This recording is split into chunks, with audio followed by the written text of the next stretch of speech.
رکشا division کے head quarter Kharan میں گزشتہ کئی مہینوں سے یو فون کمپنی کے نیٹ ورک عوام کے لیے درد سر بن گئے ہیں۔ سگنل کا بار بار غائب ہونا اور کال ڈراپ انٹرنیٹ سروس کا کام نہ کرنا روز کا معمول بن گیا ہے۔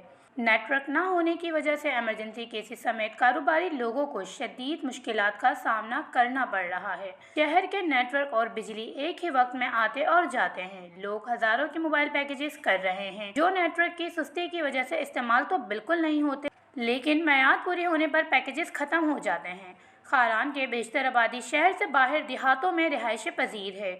ایمرجنسی میں کسی بھی ایمبولینس سروس اور فائر بریگیڈ کی ہیلپ لائن تک تو کال نہیں جاتی۔ خاران کی اکثریت آبادی یو فون نیٹ ورک استعمال کر رہی ہے، لیکن یو فون نیٹ ورک عوام کے لیے دھوکے باز نیٹ ورک بن گیا ہے۔